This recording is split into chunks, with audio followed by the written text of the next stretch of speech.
Okay, hello world. I'm back again. Um, since I'm here waiting 20 hours for a load, I figured I'd do a story time on my first time being introduced to Prime and coming into Prime as someone new, and how I first came across Prime and just my just my overall experience. Because I'm still with them right now, and yeah, so I'll go ahead and I'll tell my story. So I was working security at Facebook at the time, still doing paycheck to paycheck. Um,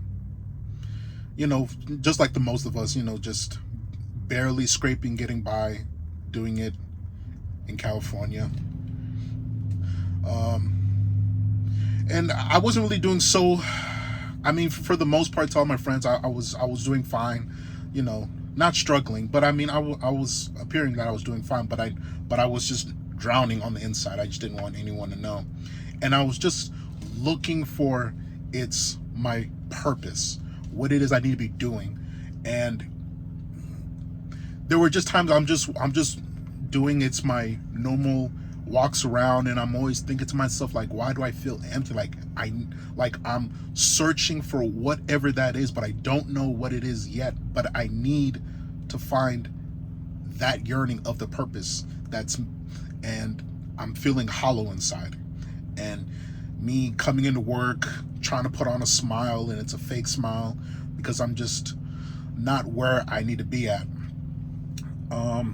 But yeah, so at that time, my twin, he was doing trucking. He was with CRST, and we would have conversations for like 2 or 3 hours, you know. And he would talk to me about his experience on being over at that company. Wasn't really the best of stories, but it was very interesting, And until one day, um, I was just telling it's my brother, like, yo, like I need to find an outlet. Like I need to get out of this. It's this job, it's just not doing it for me. I'm just barely scraping by, and like I need an out, and I just don't know what it is. And then my twin out of nowhere is telling me, oh well, I, I'm sad to it's to hear that. And then he decided to go into detail on how much he made just in 1 week, which I should have been talking more, or trying to understand his job. But at the time, I was just drowning in bills and things like that. I was just still trying to stay afloat, and I should have been asking questions because, you know, um, at our house, our circuit breaker broke down, and when I called for an electrician, they were saying that we needed to replace the whole panel, and it was going to be like around like $7,000. Yeah, 7,000 to replace the whole circuit breaker for a whole new one, and I had nowhere near close to the money to even replace it. So when I told my twin about it, and just stressing to him, like, I don't know what to do, with the house, because the circuit breaker's down, it's causing issues in the house. And he just straight up said, okay, well, how much is it to fix it? I told him, okay, from the electrician, he said 7,000. Twin said, okay. Like, what do you mean, okay? Like, he's like, go ahead and send me over the bill and I'll take care of it. I'm like, what the? You're not even that's not shocking you or anything like that. And it's like, no, like, I got it. Just go ahead and just send me the bill. I'm like, okay, fine. Oh yeah, sure, whatever. Okay then. At that time, I should have said, what the hell are you doing out there? But at the time, I was just too focused on fixing the problem, and I was thinking, I'm like, thanks, bro, like, appreciate it. But going back to the conversation he was telling me about how much he made that week. He's telling me that you know, he made 5,000 to the bank. Me at the time, Facebook. I think I was only making, if I was doing overtime each week, 1,000, after taxes, straight to my pocket, just 1,000. And when my brother told me that, I'm like, okay, stop lying. You're freaking lying. You could not have made that in 1 week. Impossible. He said, not for real. If you want, I can show you. It's my pay stub. I said, man, send that to my phone right now. Let me see what you're working with. Sent it to me. I'm over here sitting in a lawn chair in a construction building in Facebook. I'm looking at my phone and I'm in all the tallies and deductions and expenses, and right at the bottom, it's like, got quiet, and my brother's like, are you there? I said, yes, I am there. I'm just trying to figure out how I'm going to put together this 2-week notice, because I'm getting out of here. I'm not where I need to be. Like, I can't believe you didn't tell me that this is what you're doing. Like, what the heck? Like, knowing that I'm not happy where I'm at, damn. He's like, oh, well, I just, like, whatever. So I'm trying to put together a 2-week notice. I'm going on Google trying to put a proper 2-week notice, and once that 2-week came up, I didn't want to tell anyone because I didn't want to make a big issue, because I was a bit of the life of the party, just a little bit at work, but in a professional way. I mean, I always was the uplifting one and type of person at work, but I just didn't want anyone to know, because I know it was going to be a big like uproar, like, with everyone. So when the 2-week came, I told one of my supervisors, but me and him were very close. I just couldn't really have the heart to tell him right there when I was putting it in. But he found out when the 2 weeks came up on that Friday, and then knowing him, he's petty a bit, but a cool petty. And he would normally do his announcements, and then he stood up on the announcement and said, hey everyone, just to let you know, someone here by the name of Manny this is his last day at work. I'm like, oh, come on. Don't do that to me. I didn't. It's like, really?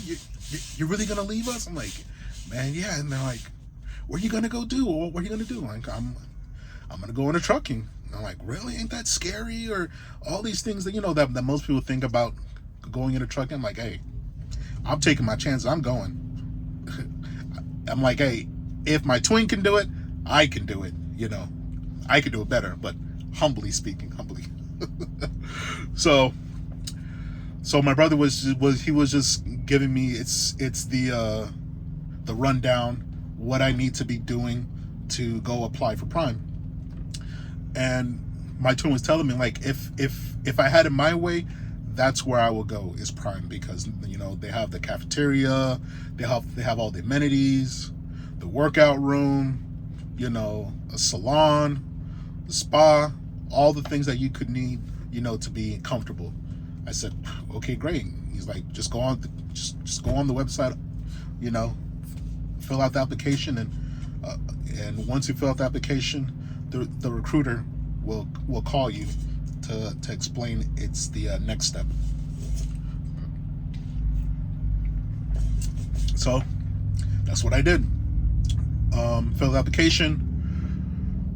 Recruiter called me, was telling me, you need to, be studying for the written test, which also my brother was giving me insight on what apps I could be using to be studying for the CDL tests. I did that over and over again, took it very serious. But the recruiter was saying, yeah, you need to pass the written test and you need your medical certificate card. I said, fine, okay, cool. I can do all that. I did all that, went to DMV, I passed, sent it back to the recruiter. Recruiter then tells me, hey, so great, I got your information. So the next step is going to be, where do you want to go? You want to go to Salt Lake City, Utah, Springfield, Missouri. I'm like, I've never really been outside of California. Not really. The only place I've been is outside of the state is Las Vegas. And I'm like, man, I don't know nothing about Salt Lake City, but that's the closest. I said, okay, fine. I'll do Salt Lake City. I can do that. And the recruiter saying, do you want to fly or do you want to drive out there? Actually, but yeah. So I said, I'll drive. The drive was 600 miles. And I don't know why I picked drive. I don't know why, but something told me to drive. So I guess I can get the feel of being a trucker is doing the miles. And my brother was telling me, yeah, you should definitely drive so you can get the understanding about doing miles. So I'm like, fine, okay, fine. If you're telling me to do it, brother, I'll go ahead and do it then. So because to me it was making sense, so I understand what I'm getting myself into, doing miles. So went from I got myself a rental. The recruiter was saying, hey, go and send an invoice for the rental and I'll fund you back the money for it. I said, cool. Went and got a rental. So went from the Bay Area, driving all the way to Salt Lake City, but made a stop somewhere to get Taco Bell. So, I'm not gonna make it a straight shot, but I'm gonna stop so we get some food. I'm hungry. So, Bay Area, somewhere 300 miles up the road going towards Salt Lake City, stop to get Taco Bell, and finish the rest to get to Salt Lake City. And it was a great place to see. Wonderful. Like, wow, they got snow, these mountains. Looks like a great place. So I arrive. Recruiter is telling me, check into this hotel, give them your name and all this information, and they're already gonna have a room for you, which is also covered. Don't worry about it. And class is gonna be the next morning. So I said, fine, cool. Arrived at the hotel, got myself settled in. Woke up the next morning, put on the little vest that they give you, and came down to the lobby, and there was 5 or 6 other people sitting in the lobby, which, I'm only assuming, okay, this is the class that, the recruiter was talking about that I'm going to be with in the morning. Then we ended up waiting on the shuttle van to come pick us up, to take us to the terminal. We went there. The first day we did orientation in class, filled out all the information on the computer. And then so that whole day was just sitting in the lab in the computer, putting in information, and then just pretty much just doing paperwork and computer stuff. That's for the most part, from I remember. And I guess, I don't know if I should add that in too.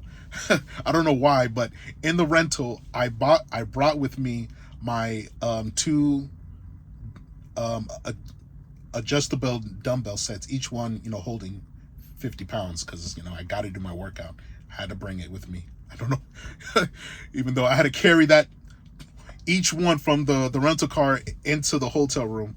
So I couldn't carry both because both was weighing 100 pounds. But, I brought my dumbbell adjustable set with me.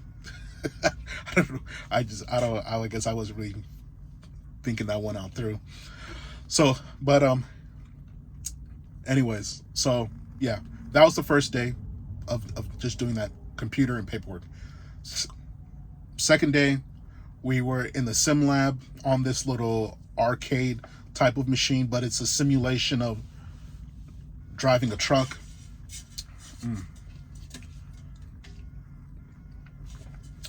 So with that, some of us got the gist and the understanding on, how to work the truck, or giving a simulation of it, how to set your brakes and release them. We were, gaining the understanding for that, and, on the simulation, how to stop for pedestrians, but specifically, learning how to release your brakes, making sure that, because you don't want to step out of the truck and then your truck is rolling and, you didn't release your brakes, which is a bit confusing with the terminology with that, but that's just the terminology in trucking with the release and set. So, and I also noticed in class there was a couple of people that already knew what to do when they're in the simulation, because they already had experience driving a truck. They had it in the family, so they were moving along very quickly. But for the most of us, we were just still trying to gain the understanding of how to back this trailer into a dock in this simulation arcade machine. But that was the second day, just in the sim lab and going over tests and how to take turns, how to drive, speed limit, pedestrians, and all that. Second day. Third day, we did a little bit of the sim lab, and then we went out on the pad, and we then got a packet of all the things that we needed to study to be ready for the actual driving test in 3 weeks. So then that third day, there were six or 12 of us outside with the packets, naming the parts inside of the hood. And once we knew everything inside of the hood, the instructor would then come test us and, see if we can name all the parts and describe them and description. And then from there, he would give us a pass. Then we would work on the back of the truck, and then the last part would be on the trailer, from all the parts that we would have to name and describe. And if you studied and you didn't goof around and you worked with other people that wanted to take the studying seriously, you would see that you would be soaking up the knowledge, and you could be naming the parts just like that without even having to actually look at the packet. You could just come off the rip and just name them. Boom, boom, boom. So that's pretty much what I was, working with other people that were a little bit better than me in it. So let me rub shoulders with you, because you know a little bit more, so I can soak that in. And that was what I was doing. And some of the people in the class were just, dropping like flies. But when I say dropping like flies, they were already having trainers to come pick them up, because on that first day in the computer, they put together this buddy system of questions. They ask you, are you a teamwork related person? Do you mind if the person's a smoker, if they're a non-smoker? All these kind of questions that to see if they can pair you up with someone that's your match, with all these kind of different kind of questions. But with me, I was being a bit, I wouldn't say picky, but, someone that's up to, my standard. Because, I didn't want just anyone training me, someone that's incompetent or didn't want to teach me. I was looking for someone who took it seriously. So it was a class of 12 of us, but each day, each person was just dropping because they went and found trainers. So there was a total of 6 of us left. And so pretty much for every single week, we were just going through the packet. But then on the 4th or 5th day, we were finally able to step inside of the truck, so we can do backing and forward. And depending on if all of us were in sync and learning at a good pace, we could then work on, other maneuvers as well. That's going to be on the test. Man. Whew. Man, I don't know how people on YouTube do this. I'm like already out of breath. but not in a, like I'm fat, out of weight, but but anyways, so throughout those through those days, it was learning the packet, getting in the truck, doing maneuvers, alley docking, parallel parking. I freaking forgot this other one. I forgot, but yeah, and just doing that day after day after day. No days off, no weekends off. We were coming into class every single day for the past 3 weeks. So then when the third week came, I noticed that there were people before me still on the pad, and come to find out, these were people that were packet smart but not driver smart. Like when they would leave the terminal to take the they were like the SpongeBobs. I saw them as SpongeBobs. They were very good very good at knowing the knowledge on driving and the packets and the functions of the truck. They knew everything on that. Very good, smart. But when it came to getting behind the wheel, crashed and burned. Not like they literally crashed and burned, but I mean, when they left the terminal, they scraped against a curb, they blew through a red light, they were going too fast for certain residents and areas. So whenever those kind of things can be an automatic fail. And they would have to come back to the terminal and have to wait, I think it's 48 hours, or 48 or 72 hours to then test again. And if you fail your third try, then you're out the door. Gotta go. So for me, it's my third week. Instructor's telling me, hey Manny, you ready to go? I'm like, what you mean I'm ready to go? It's like, you ready to take your test? It's already the third week. I'm like, yeah, I mean, and I'm just so nervous that I want to pass so badly. Like I want to get on the road. Those nerves kick in, like when you come out there. Like it's like I gotta pass. I just gotta. So many people there's some people passing and some people failing, and it's like I don't want to be the people that fail. I want to be the people that pass their first try. I want a trifecta. That's what I want. So I'm taking my test. The instructor that's in charge of passing or failing, he comes out and says, okay, I need you to go, the first part of the test is I need you to go over everything inside of the hood. I'm naming some things I'm like, oh crap, I forgot, dang it. But I'm still going through with it. And then once he looks at me, he's saying, so are you done? I said, yeah, I think so. It's like, okay, fine. Let's step in the truck and we'll go over, what you did. I'm over here sitting in the passengers. Oh no, I'm sitting in the driver's seat. He's sitting in the passenger seat. He's marking some things. I'm like, dang, I know I got some things wrong. Oh gosh, please tell me I passed. He's looking at me. I'm looking at him. And he's like, and he's telling me, do you think you passed?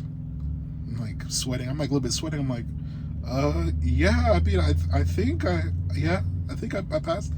He's like, yeah, you passed. But I'm like, oh. I'm like, don't do that to me. God, like, why you gotta do that to me?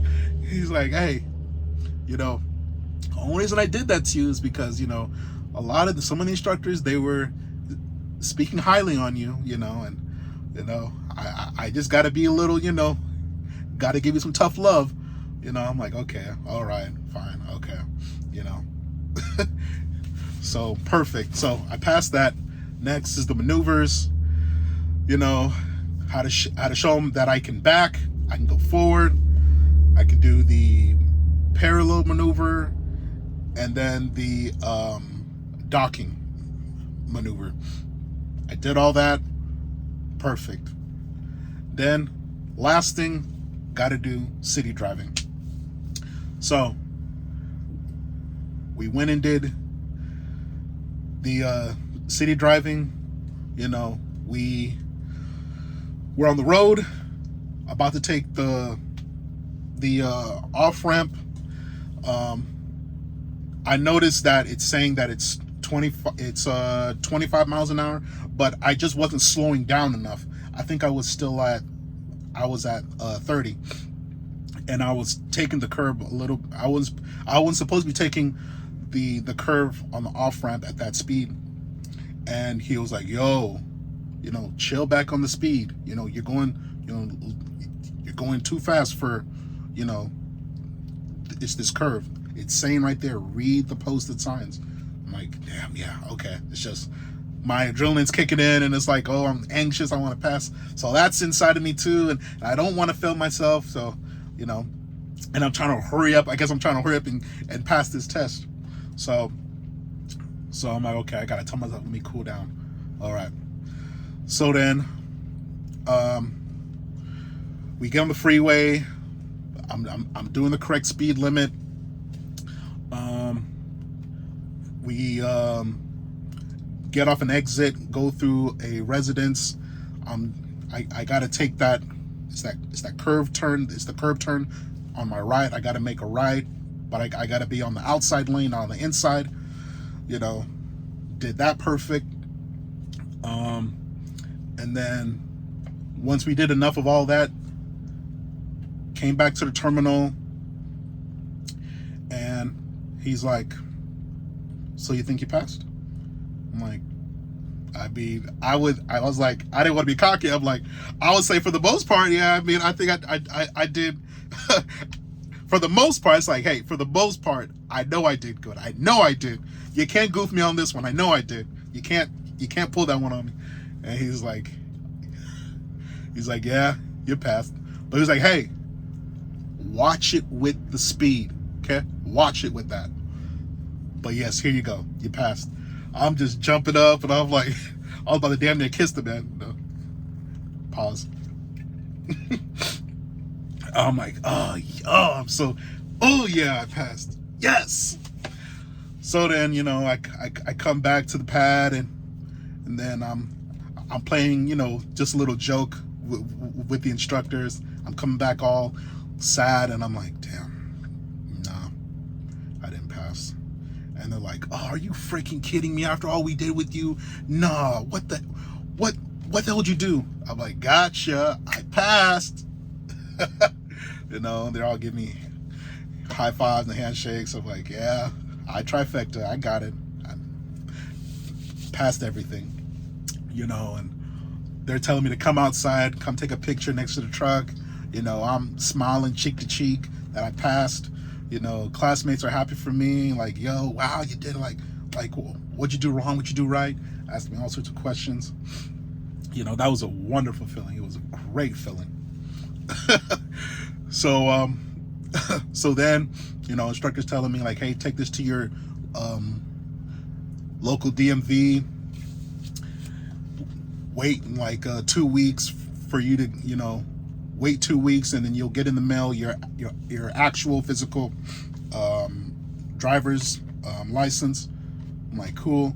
And then by that time, you should be already having a trainer that's going to text you or call you to let you know that he's coming to get you. I said, fine, okay, cool, I can do that. But so I'm like, perfect. So and then also, it was also this part too.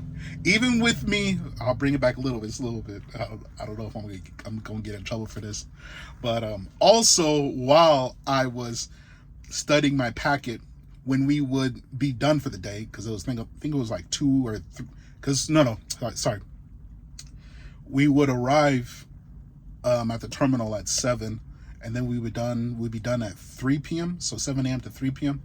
So when the shuttle would take us back to the hotel, there were times where I was a bit goofing off and wanting to go see inside of the city, the downtown, and I was even, going out on dates, because I was really loving the vibe of Salt Lake City, surprisingly, but I wanted to experience everything. So, I was having my fun, but I was still studying and taking it serious. So it was more of a balance in between, having my fun on the backside, but also still coming back to study the packet.